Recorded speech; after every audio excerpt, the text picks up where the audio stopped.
Have you ever pondered life's questions and wondered, is cheap better than expensive? Well, today we're going to find out. Right, continuing our cheap versus expensive series, today we're going to be covering some of our old tests, particularly a few of the very viral ones. So the first thing we're going to do is have a look back at our old tests to remind ourselves exactly what we did.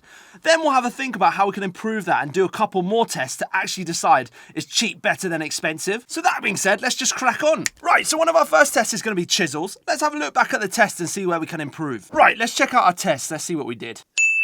Okay. That makes sense. Okay. Right, definitely needed to trim my beard in this video for sure. So remember the general response to that was that people say it's left versus right arm and that it doesn't exactly make sense, obviously, the test. But I was just trying to give a general sense of how well each one worked to chiseling a little bit of wood there. It wasn't very serious, the test. Let's do a few more serious tests today then, as people have requested it. Right, to get a sense of price, we're looking at £7.50 for our cheap option here today. And we're looking at over £20 for our expensive. Straight away, without doing any tests at all, I can see that the finish on these two is drastically different. If you have a look at the finish on the actual surfaces there's quite a fair bit of machine marks left on the cheap option here, whereas the expensive one's been really nicely polished, which takes a bit of extra work, and again that's going to come in to factor into the price. Right, so the first test we're going to cover today is how ergonomic the grips are. What I'll do is I'll cover my hands in paint, and when we grab these two handles, we're going to see which one has less surface area, meaning that if it has less surface area, basically what will happen is, as I'm using the tool, it's going to start causing blisters and calluses in those specific areas where the contact is applied. But if it's nicely spread across the whole hand, which is what we're looking for, what you'll find is that it hurts less over time. It's just more of a comfortable tool to use. So that's our first starting point. And again, you can see they've got different shapes on the handles for this exact reason. So we're going to see which one is better. So I'm going to get set up now and we'll try the test. 3, 2, 1.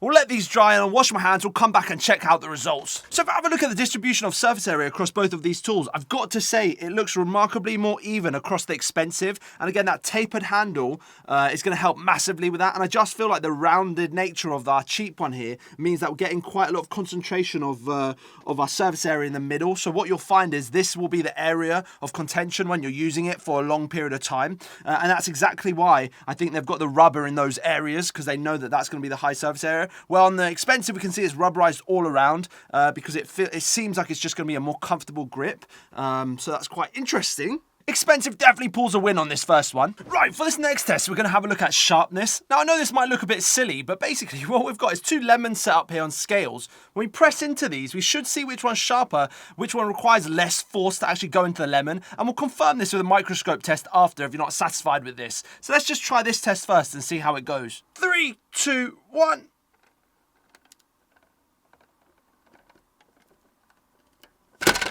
Right, so we saw the results from our lemon test. Obviously, expensive looked a little bit sharper. With that being said, I realise it's not very accurate. So we're going to look at them under microscope to determine which one actually is sharper. Right, starting off with our cheap option, let's look at the edge. So we can see that it's not too bad, but it's not exactly perfect. And in fact, I can see some burrs on the end of it. It's a little jaggedy looking and not quite as finished as you would like. And you can also see that the machine lines go right up to the edge. And you'd want to see a slightly polished finish on that, which we're just not seeing. Let's look a tiny bit closer. So looking even a little bit closer, we can see that the edge doesn't quite come to as nice a finish as we would want. And we can see that lack of sharpness reflected when we're actually testing and using it.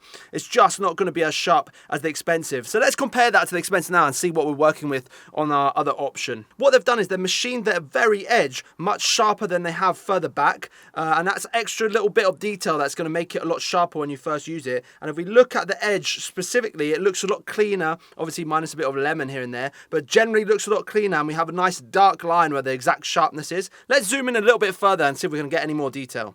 So again, now zoomed in a little bit further, we can see how crisp and clean the edge is. Again, that is all sharpness, which is going to help massively when you're first using it. Super quickly, with all that being said about sharpness, let's just give it a go on some wood here, and we can see which one we feel is sharper based on the amount of force we need to use to get little whispers like this. So this is the cheap one. It's not too bad, but it could be a lot better. I definitely feel like that's not as sharp as it could be. It's still fairly sharp though, I've got to say. Let's try the expensive one now and see how that differs. But yeah, I generally feel actually, this just feels like it cuts a lot smoother. I generally feel like I'm using a lot less force on the expensive one here. And again, that was all reflected in our test so far. Yeah, so expensive wins that round as well.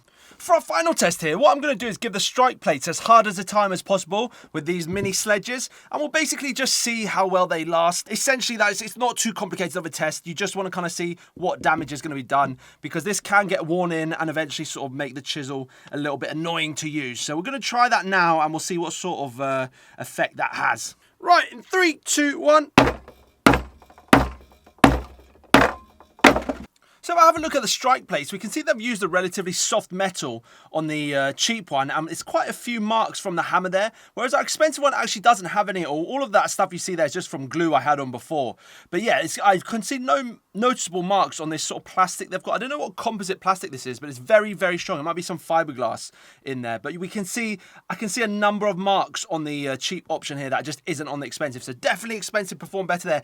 And I feel like I felt a lot more shock into my hand from the metal butt plate than I did from the expensive one here, which again is some sort of is it fibers? And I just feel like eventually you're going to get an uneven surface there, so every time you strike it, it might have a slightly different balance to it, which I don't like as much. Right, so now we've done all those tests, can we finally confirm that expensive is better than the cheap option here? And I think we can. I think it's fairly obvious at this point. So we've established that the expensive option here is better than cheap, but is it really worth double the price that you're going to be paying for it? Now, I think in the words of Adam Savage, and I don't know exactly where he said this, but I remember someone quoting this to me. Essentially what he said was, buy cheap until you need to buy expensive, and I think that's the case here. Far more expensive chisels than this even, so it's worth bearing in mind you might want something like that. So with that being said, I think my final decision has to be expensive wins. Very cool.